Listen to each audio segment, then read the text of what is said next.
today, and we'll be showing this on the web as well. So nowadays, since gatherings aren't, encouraged, then everybody can gather around their computer and watch this as we present it. Coronavirus. Is your immune system prepared? And I hope as we go along you'll see why I chose that title. But the coronavirus is really the focus because, well, they say it's going around the world. And of course it started in China, but it's come to the U.S. And if we look at the CDC, we have a map here of the United States showing some states having a large number of people. New York has somewhere between 1,000 and 5,000, and then Washington, just next door, and California have somewhere between 500 and 1,000 cases. And so as the cases increase, people go rushing into the supermarket, and they buy up the toilet paper, and they buy up all the food. How many here have been in stores and seen empty shelves? Yeah. No, I've seen quite a few, and first it was toilet paper and hand sanitizer, and then it was canned goods, and I was over in town here, and the vegetable section was half empty. And very interesting what people look for when they want to survive. And we think about these epidemics and pandemics, and here I pulled a website that says epidemics expert Jonathan Quick says the worst case scenario for coronavirus is likely. And if we read down a bit, we see that he compares it to the 1918 Spanish influenza. And I think that's what keeps everybody worried, is because in 1918, a lot of people came down with a flu that was deadly. And this coronavirus has had quite an impact as being deadly as well. So if we look at what is being recommended, or what we're thinking about here, we look to the CDC. And they tell us what the initial symptoms are like for somebody who comes down with this coronavirus. And fever has been sort of a hallmark of the disease. Temperatures go up, and a cough, because it hits the lungs, shortness of breath, and that's sort of a progression, a bad sign. You're headed toward pneumonia if you see that. And in fact, if we look at some of the data coming out of the hospitals, like in China, we see that the incubation period has been about 5 days on average, anywhere from 0 to 24 days. And interesting they put 0 there because in 1918 there was some people that they figured got the flu in the morning and were dead by evening. And so that's sort of a fast incubation. So common symptoms, yes, we said fever, and then it can progress to pneumonia. A lot of people getting fatigue. And there's a lot of lymphopenia, meaning the white cells disappear. There's not enough lymphocytes. Lymphocytes fight viruses. And this is something that's sort of worrisome about a lot of viruses, is that they wipe out your immune system. And if your immune system's wiped out, then you can't fight the thing. And we'll talk about how to avoid having that happen to you. There's a dry cough, pain, muscles, joints, a lot like a flu, abdominal pain, and this has been something that hasn't been so expected from a coronavirus, but has been part of this one. And then if the patient ends up in the ICU, it's usually because their lungs failed, as in adult respiratory distress syndrome, abbreviated here as ARDS. Arrhythmias, the heart quits beating like it should, starts skipping beats or having an unusual beat. Shock, which is a description of really getting infected through your bloodstream. And then acute cardiac injury or acute kidney injury. And these are some of the things that are being reported out of China, and some of the percentages of people who have them, both in the community, common symptoms, and in the ICU cases down here. Well, I'm going to move on now, and I'm putting up the word deja vu here because, yeah, there is a lot of similarities with the 1918 flu going on. And we need to keep that in mind because the 1918 flu killed a lot of people. Maybe as many as 50 million. And I have this down here worldwide. Now in the United States, it wasn't quite a million. It was 675,000, but that's when we didn't have 300 million people. we had far less. And so in that day and age, they ran out of hospitals, so they put beds in gymnasiums, as we see here, or in factories. And this is what was happening. So let's just sort of think about 1918 and what might happen if we had a 1918 type pandemic here now.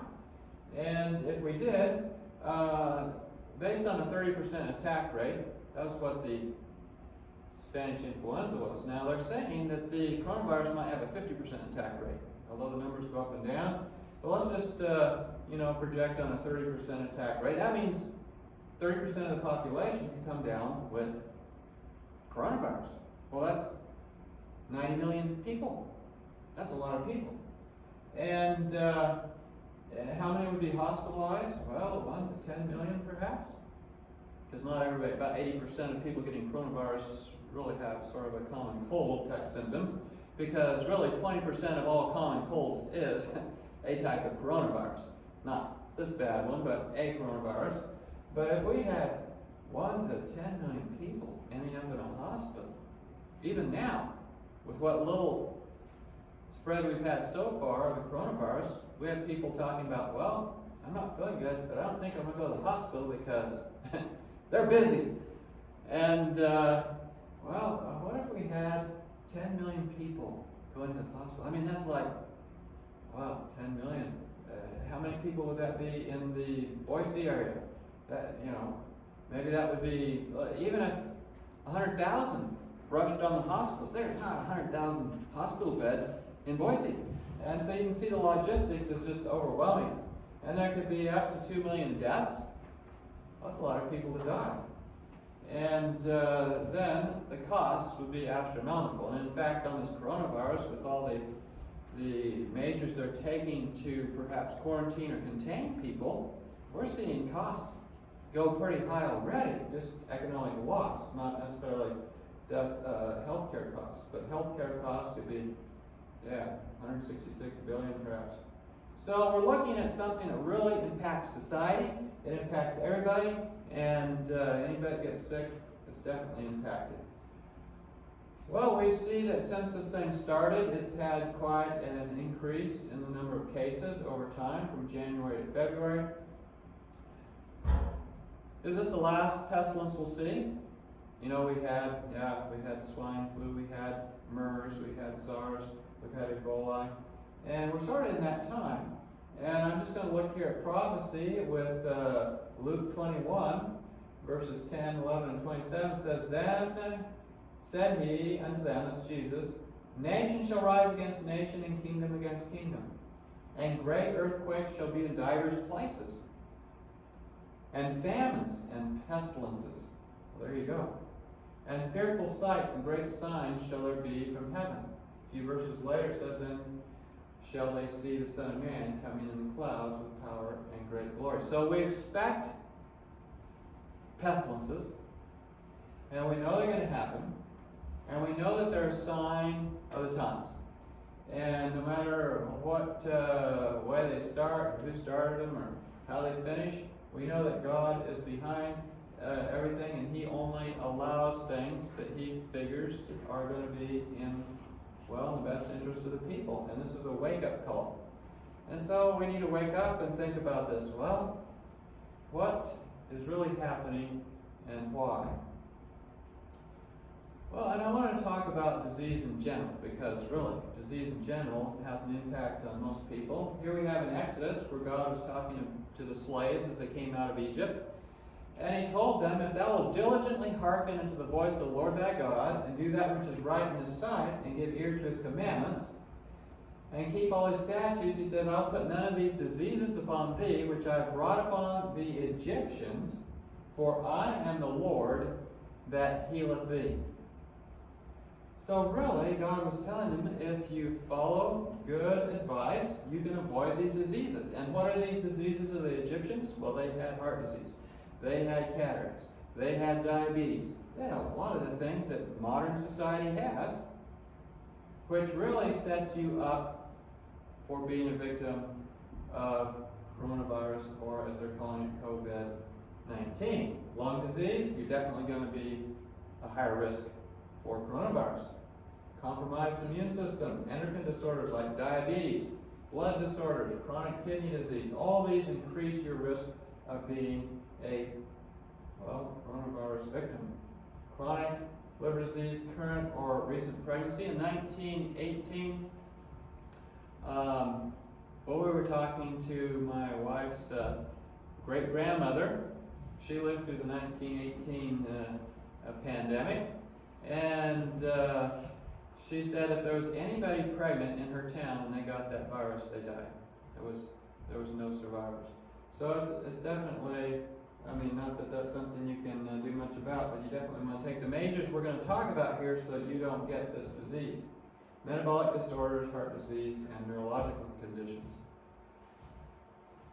Now, our focus here is not going to be treatment. We could do a whole talk on treatment, and if we want to, we can follow up with that at some time. But our real focus here is prevention, an ounce prevention. And it's interesting, back when they were looking at pandemics in the old days, like cholera, there was a big discussion between Lord Palmerston and the clergy. And when Lord Palmerston, Premier of England, was petitioned by the Scottish clergy to appoint a day of fasting and prayer to avert the cholera, he replied in effect, "Cleanse and disinfect your streets and houses, promote cleanliness and health among the poor, and see that they are plentifully supplied with good food and raiment, and employ right sanitary measures generally, and you will have no occasion to fast and pray, nor will the Lord hear your prayers while these, his preventives, remain unheeded." I don't know if he won a popularity contest with that particular discussion, but he was right on, right? If you're doing what you need to do, of course God will help us with that, and we do need to follow our preventatives.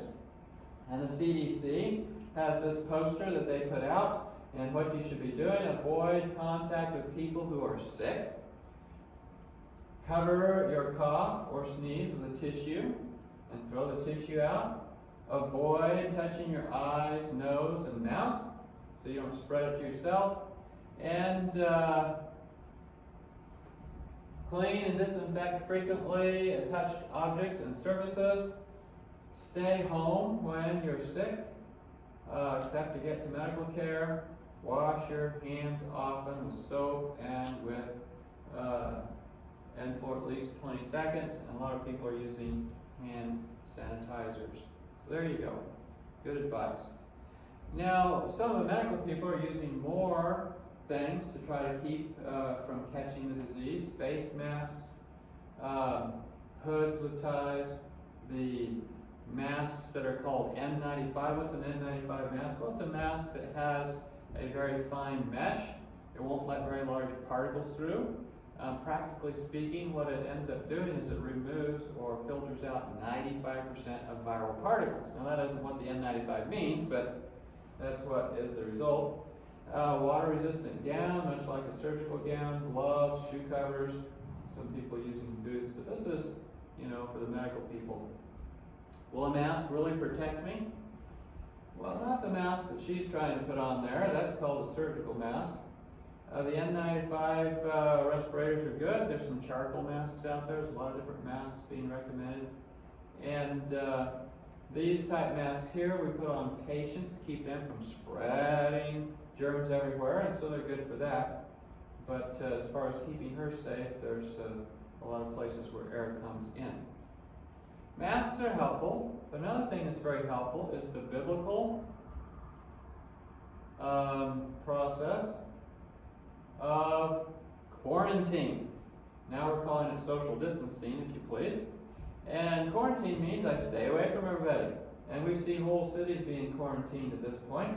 Once a pandemic has begun, quarantine may not be as effective, but then social distancing has to do with how much space I keep between me and somebody else. In other words, don't go and hug and kiss everybody, see? Make sure that you keep some, and how much distance? Well, from the studies in prisons in Chicago, they discovered that if you kept at least 6 feet between people, especially when they're sleeping between cots, then communicable diseases such as meningitis or flu didn't spread as commonly between the inmates. And same thing with schools, keeping the desks 6 feet apart. So 6 feet seems to be sort of the operative distance. So get your, you ever heard it said, I wouldn't touch that with a 10-foot pole? Get your 6-foot pole and unclean, stay your distance. And keep the space in between you. And just speaking of social distancing, cities are a hazard. And it wasn't until cities reached a critical size of 250,000 that pandemics made their way into recorded history. And in 1918, when the pandemic was going around, it would go around the city once, and then instead of blowing off and going to some other city, it would go around again. And every time it went around, it seemed to get more viral, get more dangerous, and this was a problem. So if you can stay away from big cities, you're doing well. And it's interesting that Jeremiah 21:6 says, and I will smite the inhabitants of this city, both man and beast. They shall die of a great pestilence. Not to say that this is any prediction for now, but just an interesting comparison between cities and pestilences. As we go along, we'll be talking about drinking water, and periodically I'll demonstrate.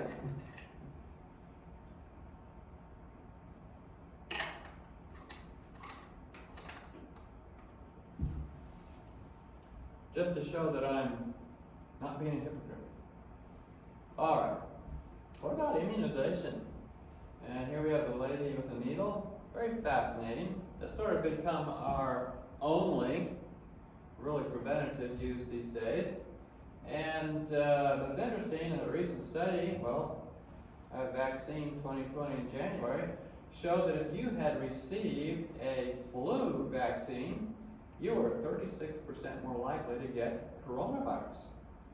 And this has sort of been in keeping with studies out of Germany where unvaccinated children had far less illnesses than those that were vaccinated because the vaccines really didn't help your immune system. In fact, they compromised it. And it's interesting that if we look at some of these vaccines, like for hepatitis B, you increase your risk of other diseases. For example, the risk of multiple sclerosis goes up by 420%, lupus goes up by 800%, and rheumatoid arthritis goes up by 1,700%.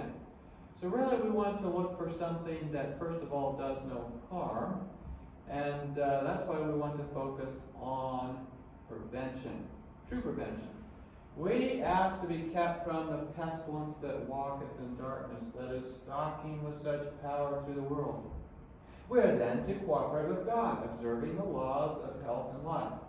Having done all that we possibly can, we are to keep asking in faith for health and strength. We are to eat that food which will preserve health of the body. God gives us no encouragement that He will do for us what we can do for ourselves. So our focus is prevention, and the age-old saying, an ounce of prevention is worth a pound of cure. That's right. Well, let's get on with the pound of cure? No. Let's get on with the ounce of prevention. So this takes a little bit of understanding of your immune system.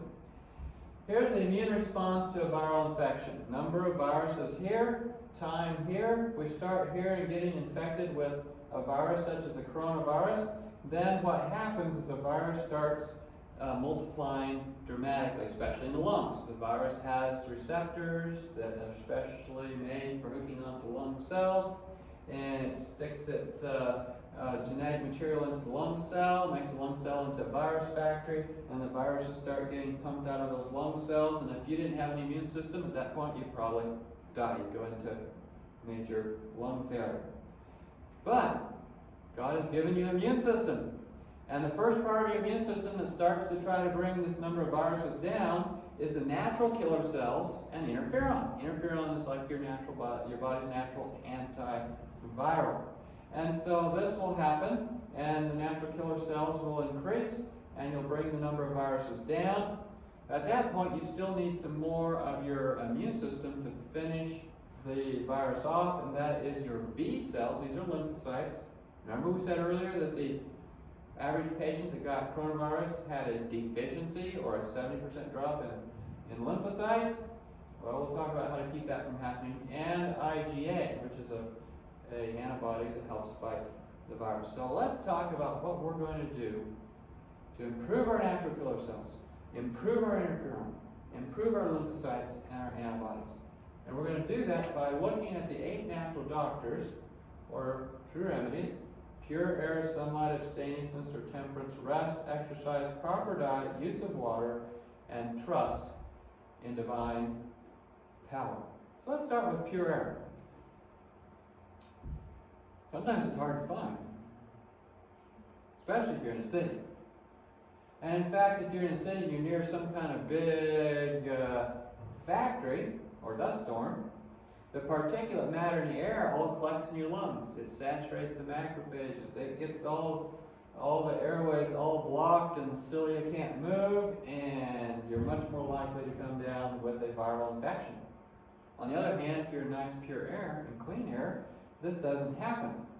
If you're working in an office where there's lots of new carpet and paint on the walls and insulation boards in the ceiling and walls, there's lots of formaldehyde. You remember the FEMA trailers after Katrina?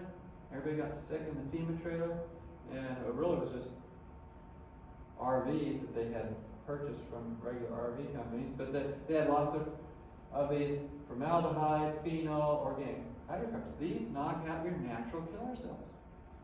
And so what you breathe makes a huge difference. You're breathing all day long. You only eat 3 times a day, hopefully, at most. But if you're breathing all the time, anything will affect your lungs, will affect your immune system. If you're in a house or building that's been water damaged, and what happens then is molds will grow, and the molds put off aflatoxins, and these aflatoxins increase inflammation, and that makes your immune system go down, and you're much more likely to get a serious viral infection. You get more cancer too. Everything goes wrong when you're in a moldy building. You're thinking, well, my house is great. I don't have any mold. A lot of people eat food with mold in it. Oh, who would eat food with mold in it? Well, you think of all the fermented, aged, rotted, spoiled foods that people eat. Did you know chocolate is fermented? Coffee is fermented? Of course, cheese and wine are fermented. Vanilla is fermented. I mean, there's all kinds of things that are fermented, and they'll have the same thing that'll cause you to have inflammation. Now, why are we worried about inflammation? Because the virus causes inflammation itself. It's one of the ways it brings you down. And if you already have inflammation started, it's like already having the fire kindled that's going to make it roar, and so this is going to be a problem. So you don't want inflammation. You don't want to live in an environment where there's mold. You don't want to eat food with mold in it, and you don't want inflammation. On the other hand, getting outdoors. Outdoors, there's more negative ions in the air. Outdoors, there's more oxygen. Outdoors, there's a lot less particulate stuff, especially if you're around trees. And this helps the natural killer cells to improve their activity, to be more active, and help them fight more microbes, such as the coronavirus. Now, in 1918, something interesting happened. Yes, the hospitals all filled up. Yes, all the fake hospitals, or the made-up hospitals that were out of gyms and factories and so forth, filled up. Then they said, well, we got to put people out on the lawn in tents. Guess who survived the flu the best? The people out in the tents. Here's a tent city that they had in 1918, and they actually found, since they did better in tents, they set up tents. And so it's outdoor therapy. Patients who overflowed conventional hospital facilities into outdoor tents had much better survival rates. Very fascinating. So I've told some of my patients, get a tent. Go down to Walmart, buy a tent, move in your backyard, especially if they had mold in their house or they had an autoimmune disease. I don't know if I've gotten any takers on that, but I've given out that advice. And it makes sense, because indoors, you're often in trouble. Cancer grows twice as big, twice as fast indoors as outdoors for laboratory animals. Now, when you get outdoors, there's more trees, and there is health in the fragrance of pines. In fact, studies show that forests, people's natural killer cells are more active if they're around the forest than if they're in the city. And there are several other kinds of trees that have medicinal properties and are health promoting. The cedar, the fir, and the pine are mentioned here. And some people found that extracts from pine cones actually have been shown to suppress viral growth. Some people use pine oil as an essential oil, and that makes good sense and can be beneficial. There's other oils and things that are helpful. Citrus has been shown to inhibit viruses, and some people recommend using citrus oil, lemon or orange or tangerine or whatever oils, to help fight viruses in the air. My stepfather, whenever he goes on a plane, carries a little vial of essential oil, usually lemon, with a little wick on it, and keeps it in his environment around him, and seems to work. There's other oils that are good that have been shown to be helpful, especially against coronavirus. We're just talking coronavirus here. Juniper oil and sage oil all have antiviral activity for coronavirus. So just a little side, since we're talking about breathing good air, how about having a little essential oil in the air to help as well? Now let's talk about sunlight. And I want to focus on sunlight because we talked about that viruses reduce your lymphocytes. It also reduces your interferon. In fact, a lot of these viruses shut down your immune system. It's like the burglar that comes into your house and shuts off the alarm system, so you don't get any alarm when he's there. Well, this happens with viruses. They shut down your immune system. Well, if you're getting plenty of sunshine, sunshine helps disable the virus's ability to suppress the production of interferon. So getting sunlight is very important. We'll get back to sunlight and its other benefits, but just focus on this one. You don't want your immune system shut down, so you want to get plenty of sunlight. And do we get sunlight in modern times? We stay in our house until it's time to go to work. Then we get in our car and we drive to the work. We get out of our car and walk into the building. We stay in the building all day, maybe until it's dark. Well, not this time of year, but sometimes a year. And then we get in our car, we go back home and get in our house. We got 5 seconds of sunlight. And then we're all vitamin D deficient. Well, vitamin D is very important. In fact, studies show that vitamin D is one of the most important vitamins you can have for avoiding the yearly cold or flu. And vitamin D helps reduce the amount of inflammation that happens when you get a viral illness. In fact, we call a cold because we think we get it in cold weather, but maybe we should really call it a hypovitaminosis D. Instead of a cold, because really it's because we got low in vitamin D, not because we got cold necessarily. And there's also another benefit to sunlight is if the sunlight hits the virus, it kills it. And so if you're outdoors, you're going to have a far fewer number of viruses that are going to be alive and attack you than if you're indoors. Now, sunlight and immunity. Exposure to natural sunlight, 1 hour a day for 12 days, significantly increased circulating immune cells for up to 2 weeks after the end of the experiment. So look at that. 1 hour a day for 12 days. That's only 1 hour. You can spend the other 23 hours hiding from the sun. But good sun, good immune system. Let's talk about rest now. And I want to keep going with this theme of the 8 natural doctors. And so sleep is important. In fact, people who miss sleep, their immune system goes down and they're more likely to get the disease. People with insomnia have more problems with infections during the winter. And this happens with laboratory animals as well. They had a bunch of mice they decided to study sleep deprivation. They put them in 3 categories. They were going to give all of them viruses at the end of the study, or during the study. The first group of mice were just normal mice and treated normally and got normal lifestyles. The second group of mice, they got vaccinated and they lived a normal life otherwise. The third group of mice got vaccinated, but they were sleep deprived. 1 night for 7 hours. Oh, only a little? 1 night? Yeah, only 1 night. Well, the first group of mice, when they gave them the flu virus, a lot of them died.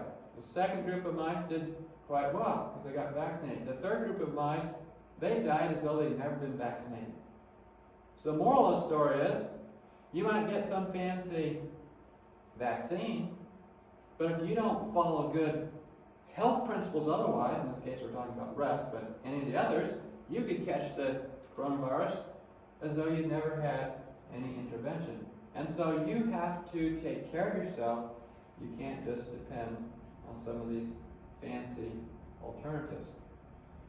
Now, there's other things that have been helpful, and I put this in the rest section, and that is meditation. Up here I put, "Oh, how love I thy law. It is my meditation all the day." That's Psalms 119:97. Meditation improves the immune system. Studies show this. And they definitely help with a viral challenge. And so people who take time out, and we suggest meditating on something important, not just emptying your mind. And that was sort of the nature of this type of meditation in this study. There's also the weekly rest. We call it a Sabbath. There remains then a Sabbath rest for the people of God. And they did a study on Seventh-day Adventists. This is not the famous Adventist health study, but this is a study down in the southern states where they discovered that in a research project looking at the antioxidants circulating in people's bloodstreams, that Adventists had higher antioxidant levels. And vegetarian Adventists had even higher levels than that. I found it interesting that those that probably weren't even following a real healthy diet and lifestyle had a benefit from their weekly rest. And so weekly rest was in God's plan for us to help keep a strong immune system. Now let's talk about exercise. People need exercise. Exercise is good for the immune system. It helps to develop the immune system. And in one study, moderate exercise was associated with a significant reduction in the risk of viral infection. Now I said moderate. Why did I say moderate? Because all the type A personalities, when they hear you're supposed to go exercise, will go out and join the club to run a marathon. Running a marathon does not help your immune system. Neither does competitive sports. Things that help your immune system is doing something you like, doing it moderately, especially something you enjoy. And this helps the immune system. When you're out there, you want to make sure you're not wearing too tight a clothing. Tight clothing has been shown to affect the blood flow in your body. We say perfect health depends on perfect circulation. And if you don't have perfect circulation, well, we know that when circulation stops, so does health. Well, you're dead. On the other hand, people don't realize that partial circulation means partial health. And so we want to have freedom of the lungs to expand and contract. We want to have freedom. We don't want a tight band around the waist. It makes a difference in the blood flow to the intestines, changing the temperature of the intestines, increasing inflammation. And another thing we want to do when we're out there exercising is keep our limbs just as well covered or clothed as the rest of us. Sufficiently protecting arms or legs from cold helps prevent acquiring a viral disease. And you notice I have all my references down at the bottom of the slides, all evidence. You see, when your legs are cold, for men, it affects blood flow to the prostate. More prostate problems for men who don't keep their ankles warm. It affects the blood flow. What happens is your blood vessels in your legs all tighten up, and the blood is all squeezed up to your chest, abdomen, and pelvis. Your chest, abdomen, and pelvis then have congestion of the blood, and this increases inflammation and all kinds of problems. And so you want to keep your arms and legs just as well covered. In the wintertime, I usually, if it's very cold outside at all, I wear like a snowsuit or insulated coveralls or something like that when I go around. Now let's talk about proper diet. This is going to be a large section because we think about we are what we eat. And so we want to make sure we are something good. And one of the best things you can do is eat lots of fresh fruits and vegetables because they have an antibiotic effect. They're anti-allergenic. They are tumor protective. And if they're tumor protective, they're viral protective. They're anti-inflammatory. They reduce inflammation. And they stimulate the immune system. This is very important. And so a lot of patients who I have that have infectious diseases or cancer or are dealing with a virus of some kind, I recommend an 80-20 diet, 80% raw, 20% cooked. And you get lots of, that way you're getting nutrient-dense foods. A lot of foods with good immune-stimulating phytochemicals. On the other hand, there's things that aren't helpful, and that's fat. If you're eating a lot of fat, a low-fat diet stimulates the immune system, but if you're on a normal fat diet, in other words, what the average American would be eating, your immune system drops by 50%. And if you're on a high-fat diet, like a lot of people who would eat at fast food restaurants would have, then your immune system drops by nearly 80%. This is disastrous. So you don't want to eat lots of fat, especially animal fat, such as cholesterol. And a high cholesterol diet suppresses the immune system. The natural killer cells are depressed to 1/4 their usual activity, and reduces their ability to produce interferon. So a high-fat diet is not going to be a survival diet. Now that's fat. How about sugar? Everybody knows sugar isn't good for you, but what does it do? If you have 0 teaspoons of sugar, then every white cell can consume 14 dangerous pathogens. But if you get 12 teaspoons of sugar, each white cell can only consume 5.5 dangerous pathogens. And then if you got 24 teaspoons of sugar, each white cell will only consume 1 pathogen. So this is a dramatic drop. And 24 teaspoons of sugar. How much sugar does the average American eat in one day? Somewhere around 52 teaspoons. So they're all immunosuppressed. They're all going to get, coronavirus. So we don't want to be among those. Best to avoid sugar altogether. It's not a good food. Other things that aren't helpful is milk. It's immunosuppressive. And it ends up causing the natural killer cells not to be as active.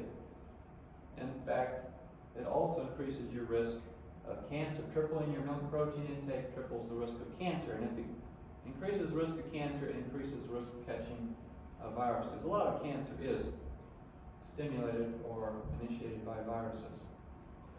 Now what do you see in this picture? White bread. That's right. Oh, why do I have white bread there? Well, I have that as an illustration of a diet which is totally lacking in good nutrition. And in fact, if you are low in vitamins and minerals, your natural killer cells aren't as active. This is what the studies show. So you don't want to be eating something that's totally deficient. You want lots of vitamins and lots of minerals. And let's just talk about some of those. Let's start with vitamin A. This will be the ABCs of vitamins. If you're deficient in vitamin A, then your antibody production will be low. You won't get enough IgA. IgA is the antibody that fights viruses when they first come into your lungs. Vitamin A deficiency reduces natural killer cell number and function. They're all like lethargic. They're like they didn't get enough sleep. And the vitamin A deficiency also ends up causing the cells that produce IgA not to be as active, the lymphocytes. So there you go. You need lots of vitamin A. Well, what do? Go get vitamin A pills? Actually, the pills aren't that helpful. If you smoke, you know you have a risk of lung cancer. If you smoke and you take vitamin A pills, your risk of lung cancer goes up 10%. So that's not the right answer. What you want to do is eat food that has lots of vitamin A. Well, what foods would that be? Well, how much do I need? USRDA is about 5,000 units a day. Where would I get it? Well, if we look at some of the foods that have it, paprika would have a lot, cayenne pepper has a lot, sweet potatoes, carrots, kale, spinach. You know, look at all these things. Cantaloupe, broccoli. No, why did I put milk down here? It's very low. Well, if you're eating food that has nothing of what you need, your body will use up its stores, and then you end up being in a deficit. Eggs have none, chicken has none, beef has none. In other words, those aren't going to help you survive a coronavirus attack. Now, let's look at vitamin E. Vitamin E is interesting because it really affects your ability to fight a viral infection. It reduces the number of viruses if you have plenty of it. It prevents a virus-mediated decrease in food intake. A lot of people, they don't, if we're going to talk about treatment, a lot of people think when they get sick, they got to go crawl in bed. Wrong idea. Well, if we do a video on treatment, we'll get into what to do if you get sick. But a lot of people feel like crawling in bed is because the virus made them feel like crawling in bed. It wasn't that they needed to crawl in bed. It also makes them so they're not hungry. Well, you don't want to overeat, but you don't want to quit eating good food. And so vitamin E helps so that that doesn't happen to you. And it lowers the inflammatory mediators such as tumor necrosis factor, so you don't end up with your lungs going into major edema and meltdown, fluid overload. Well, that's vitamin E. Well, how much vitamin E do I need? USRDA is about 30 international units. Where would I get it? What's that? Sunflower. Sunflower seeds are top of the list. You'll see sunflower seeds keep coming up here, because sunflower seeds have a lot of good things for fighting viruses, minerals, and vitamins. Almonds, flaxseed, wheat germ, olive oil, pine nuts, peanut butter, cloves. You know, lots of things have vitamin E, and mostly from seeds and so forth. So get your seeds. And now I'm going to demonstrate again how you drink your water. This is important to drink your water.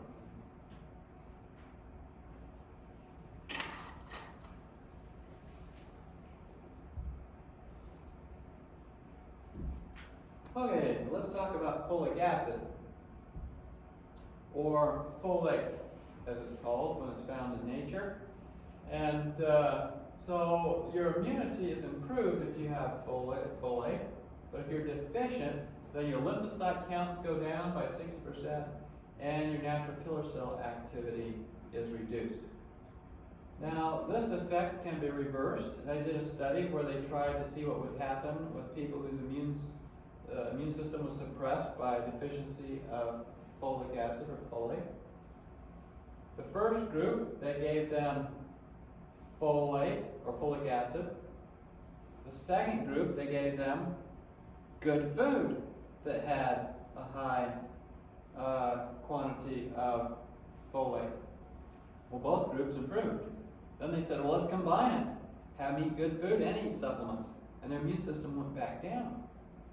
Interesting finding. I would prefer to use the food to improve my folate levels. How much do I need? Well, about 400 micrograms per day. Where would I get it? Well, here I got a picture of peanuts. They're pretty good. But arrowroot, raw. Now, where do you get arrowroot? We use some just today, I think. You get it as a thickener. It's sort of like cornstarch. Wheat germ, peanuts. I saw when I went looking in the supermarket the other day in the cereal section. I was over there looking for oatmeal. They still had some wheat germ there. I don't suppose people knew what to do with it. A bunch of the other shelves were empty. Sunflower seeds. Remember I said sunflower seeds would come up quite often. Spinach is really thought of one of the top ones for folate, and you can see some of the others there. Now, who is it that popularized the use of vitamin C for colds? Famous guy. Linus Pauling. Anybody heard of Linus Pauling? Linus Pauling made vitamin C famous.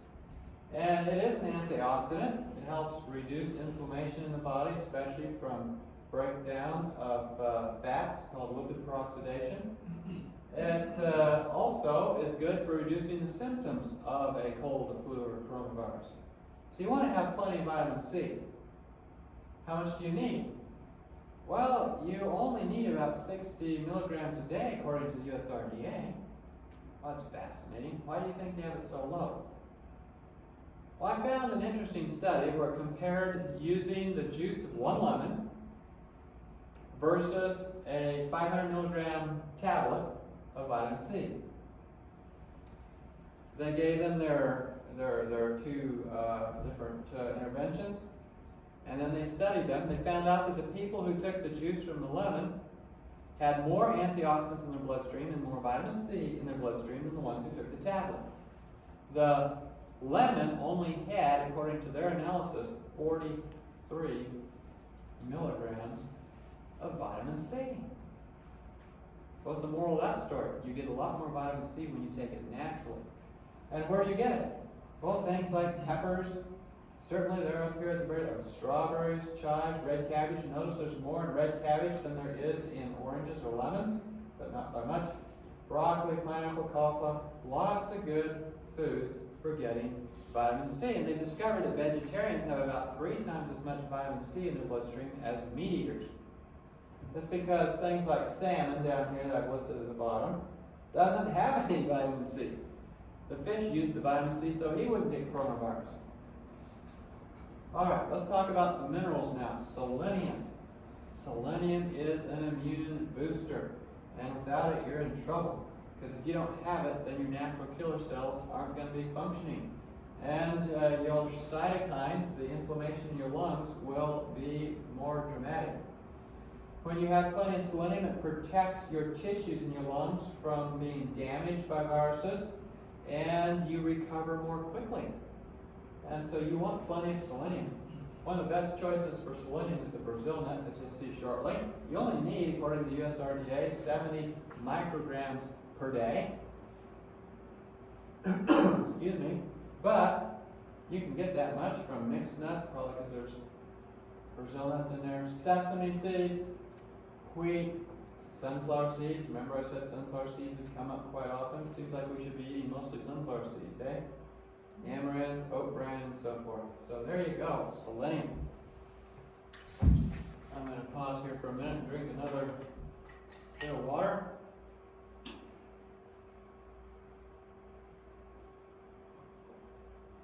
Which everybody can do.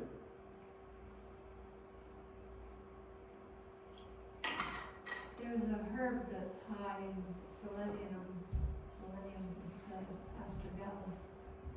Yes, astragalus. We'll get to that here shortly, won't we? Very good. Now let's talk about zinc. Zinc is necessary for your immune system and the antibodies to fight viruses. So you want plenty of zinc. And comes in a lot of different forms, but zinc is necessary for the natural killer cell activity as well. And the amount of zinc you need for your immune system is more than what the government might be saying you need for normal health and growth.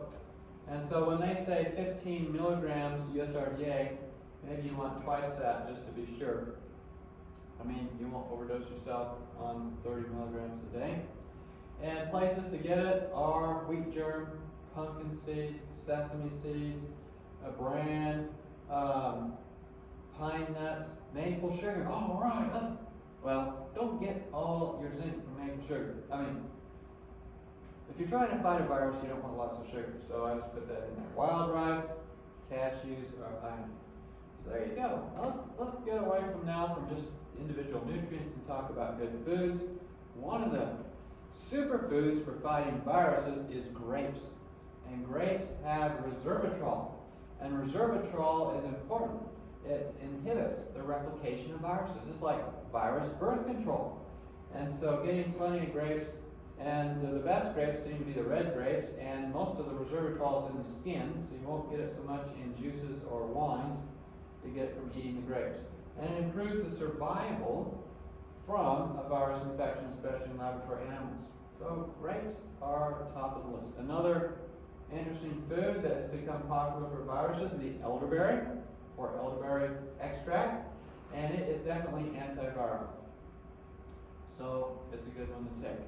There are certain herbs that are helpful, and Julie mentioned the astragalus. It's very high in selenium, and it boosts the immune system for natural killer cells. Licorice. Both of these have been shown to fight coronavirus, specifically in studies. And so these are good things to put in your tea and make it brew. And then there's a couple others I want to mention here because they've been studied. Chameleon plant, you won't find it in the tea section in your supermarket. You'll find it down at the nursery. It's an ornamental plant, but it's very good at fighting viruses and stimulates your lymphocytes. Chinese cedar, another herb. You won't find it in the tea section of your supermarket, but you will find it at the nursery. And or you can buy it online. I saw it online for sale. And this has activity against viruses as well. There's probably a lot of herbs we could mention. Some of the popular ones there's not a lot of studies on. Doesn't mean they aren't going to be good, but these are ones I found good studies on. Now more foods. Apples.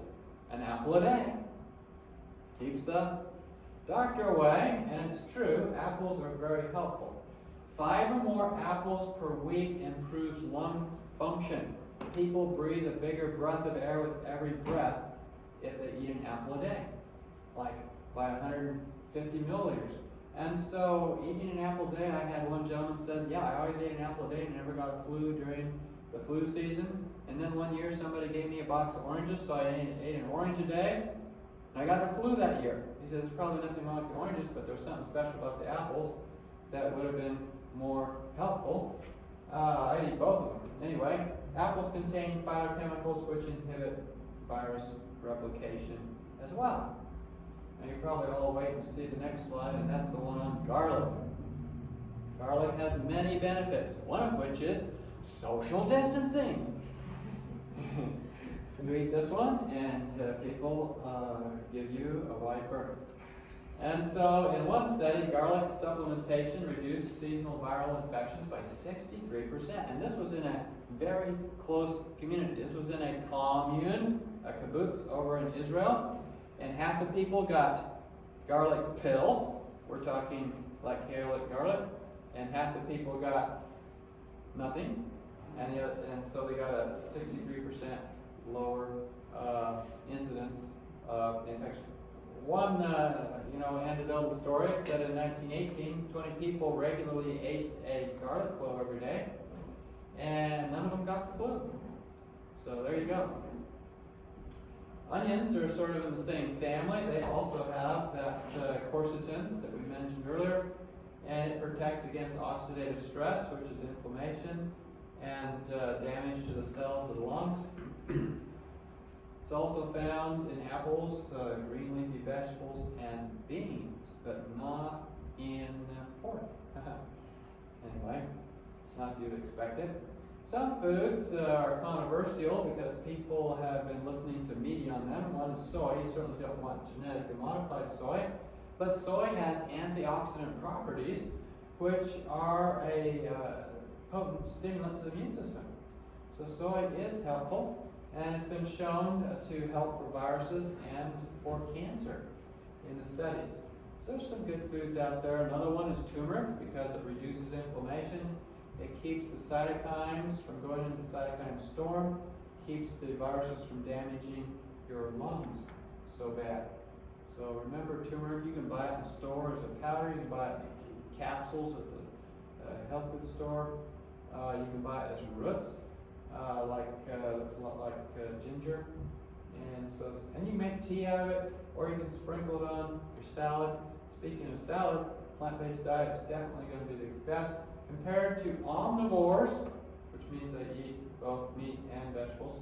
Vegetarians, or complete vegetarians called vegans, or plant-based diet people, have significantly higher blood concentrations of the important vitamins we talked about, A, C, and E.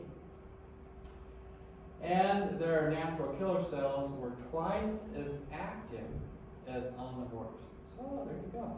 Want your natural killer cells to be active? Give them good food. Well, what kind of diet have we been talking about?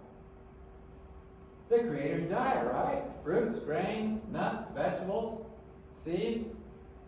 And God said, behold, I have given you every herb bearing seed which is upon the face of all the earth, and every tree in which is the fruit of a tree yielding seed. To you it shall be for meat, and thou shalt eat the herb of the field. Well, let's talk about things to avoid now. We call it abstemiousness or temperance. Temperance means eating in moderation those things which are considered good and totally avoiding those things which are not good. And so one of those is smoking.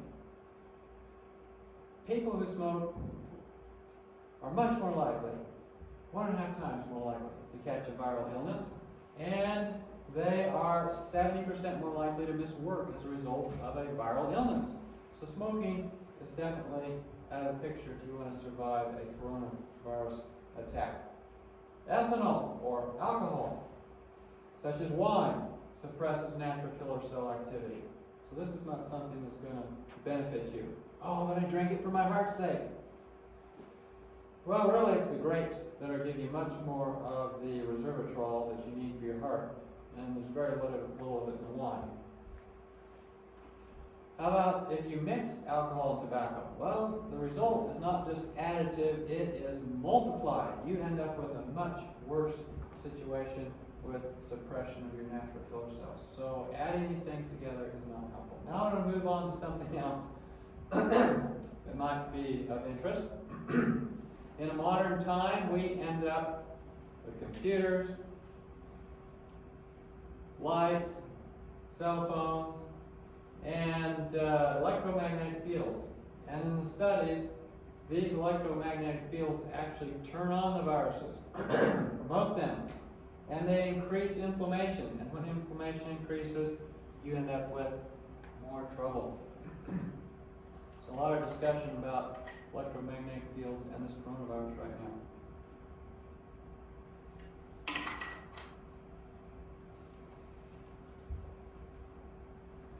So you want to make sure you're not sitting under a cell phone tower. People who live within 400 feet of a cell phone tower have a much higher incidence of diabetes, which will also give you a higher risk of getting coronavirus infection. Now, let's talk about eating less food. Oh, I'm going to get real popular on this one. Most people don't like to eat less food, but in the studies, eating 60% less food made it so the natural killer cells quadrupled in number and they doubled in their activity. Isn't that amazing? Eating less food. And on the other hand, if you fast, eating nothing, say for a day or two, it resets your immune system. It boosts the immune system, protects immune cell stem cells, the cells that are making immune cells, and it reduces inflammation. What it does is it improves your body's immune system through some of the ketones that your body will start to run on. And so you're much more healthy that way. A 3-day fast totally resets your immune system. It's very good for autoimmune diseases as well. But even a 1-day fast will boost your immune system. Now let's talk about water. And I keep demonstrating here for you the use of water. People who are dehydrated end up with a lot more respiratory tract infections. We get these studies from the nursing homes where if the old people don't drink enough water and they get dehydrated, then they get constipated, they get urinary tract infections, they get more flus and colds and other problems. Now there's other uses of water besides hydration. How much water do you need, by the way? Well, according to the U.S. Army, studies showed that the average woman needed 2.7 liters per day and the average man 3.7 liters per day. So lots of water to keep your body well hydrated. But you can use water in another way, and that is hydrotherapy. And so if I think I'm coming down with a cold or flu or some kind of respiratory tract infection, I head for the shower. When I get in the shower, I turn it on hot as I can stand, until I feel like I'm getting warm. Like, yeah, maybe I'm inducing a fever. Then I switch to cold, maybe for 1 minute. And then maybe I repeat that once or twice. And what this does is it greatly improves your circulating white blood cells. One study out of Mayo Clinic showed that it would improve your white cell count from a normal of, 5,000 to 40,000. Don't do that before you get your blood taken. Your doctor will think you have leukemia, but it's definitely going to get your white cells out. And when I do this, there's been many times I've done this. Well, as a doctor, I'm with all these sick people who, you can't avoid sick people when you're a doctor. Anyway, they come to you and they got their sniffles and their things, and you think you're getting the sniffle and the thing, so you do this, next day, fine, do great. Also, there's other things you can do, and we'll get to those here shortly. But just taking a cool bath. Wait. I like a warm bath.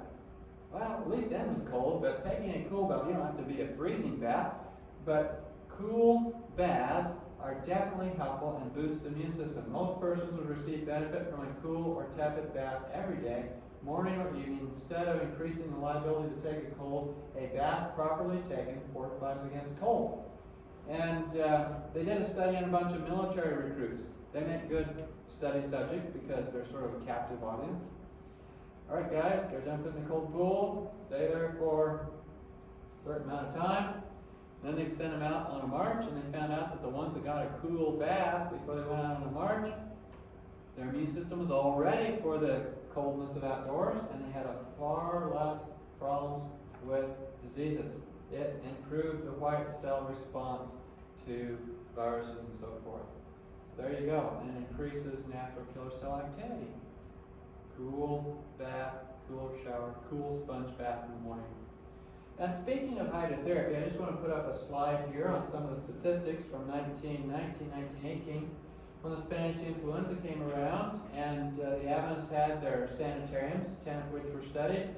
They also were doing outpatient hydrotherapy in the homes, and then there was the army hospitals, which were the best hospitals of the day. If you came down with the 1918 Spanish influenza and you went to the government hospital, 17% came down with pneumonia and 7% died. If you did home hydrotherapy, 9% came down from pneumonia and 4% died. If you went to one of the sanitariums, which was a lot of people to do hydrotherapy on you, only 1% came down with a pneumonia and only 0.5% died. Kellogg claimed he had no deaths during the 1918 Spanish influenza. There was a doctor, forget his name, that was at Loma Linda during this time, which is the Adventist Medical School, down in Los Angeles. They were running half of the county, Los Angeles County Hospital, together with USC. USC was hauling dead people out all the time when this thing came around, but the Loma Linda side of the hospital wasn't having this trouble. They weren't dying. And so the USC people came over and said, "What are you doing?" Well, they were doing all these hydrotherapy things, fomentations, and hot and cold treatments. Well, another thing you can do if you start to come down with the virus is take charcoal. Charcoal by mouth, charcoal powder, or charcoal tablets. The idea is you coat your throat with charcoal, and the charcoal actually binds viruses. They use it to bind viruses in cultures in the laboratory. And so I will take a couple tablespoons of activated charcoal powder in a glass of water, 1 or 2, usually 1. And I might even add a little psyllium with it, like a teaspoon of psyllium, to make it so it doesn't constipate you. That's what will happen with some people. And it coats your throat, binds the viruses, picks up inflammatory mediators being triggered by the viruses. It cleans it off. It's really, really helpful. And as it goes through your intestines, it pulls out inflammation as well. In God we trust. Trust in divine power. Why? You know, we can do everything right, but if we don't have God on our side, we might be in trouble. And I just want to speak to this a bit. You know, a lot of this has been coming out of China. People wondering, why is China having all these viruses? A lot of discussion, but you know, Chinese have been cracking down on Christianity over the last year or two. And so maybe this is a bit of what God thinks of what's going on over there. Well, we don't know, but we do know that God says that you go away from Him and He won't protect you from the pestilence. And you know that in the Bible there's a famous chapter that everybody who's in trouble seems to claim the promises out of, and that is Psalms 91, and several times in there it mentions pestilences. So we want to be kept from the pestilence, and the one we want to keep us from that is God. And I put that up there. And in the studies, trust in divine power. In the studies they call it religiosity or spirituality, has been shown to increase immune function. It's helpful. Things that don't help the immune function is to be depressed. If you're depressed, your immune system will be depressed. And people who are depressed have much lower natural killer cell activity, and their lymphocytes that are making the antibodies are not functioning as well. So depression can have an effect. Stress is not going to help you. People who are under more stress have poorer immune function, poorer natural killer cell activity, lower levels of IgA, and much more likely to get a respiratory tract infection. Stress is definitely a killer. Did you know that 5 minutes of anger can suppress your immune system for 5 hours? Doesn't that just tick you off? Well, don't let it. There's a good reason to be easygoing, isn't there? Yeah. Now, another thing that helps you tremendously is letting your religion actually impact your life by helping others. A life lived in blessing to others is actually beneficial to the immune system. Mortality in one study was significantly reduced for individuals who provided support to friends, relatives, neighbors, and their spouse. On the other hand, just receiving support had no benefit. Right. In another study, they looked at people who went to church regularly. Well, we said religiosity or trust in divine power was helpful, but they discovered that people who just filled the pews didn't have as big a benefit as those who volunteered for things that were happening in the church. In fact, volunteers had a 60% improvement over people who just showed up. It is more blessed to give than to receive. Well, let's summarize here. Use sanitary precautions to reduce your exposure to viruses. Washing your hands, covering your cough, wearing a mask if it's appropriate, an N95 mask. Don't eat biblically unclean meats. Some of those have been the source of some of these viruses. Avoid meat altogether. It doesn't have any real nutrition for boosting your immune system. Do all you can to boost your immune system. Practice good health habits, including eat a nutritious, balanced diet. Be sure to get a variety of foods, including plenty of vegetables, fruits, beans, nuts, seeds, and whole grain products. Avoid excess salt, sugar, alcohol, cholesterol, and saturated fat. Try a few herbs or essential oils. Drink lots of water. Exercise on a regular basis outdoors and get plenty of rest. Now, just a bit of good advice here. This is from which would be like the Surgeon General of the Netherlands, said the only thing more difficult than planning would be explaining why you didn't do it. Good to plan ahead, good to be preventative, good to try some of these things. If you want to go to my website, it's northernlightshealtheducation.com. There you'll see that there's presentation handouts. For this handout, we have one on pandemic preparedness, pandemic prevention, basically cast in the time of the flu, but the same thing all applies to coronavirus as we have talked about here today. So website, again, northernlightshealtheducation.com, or shorter version, the way to get there is rad14.com. There you go. Any questions?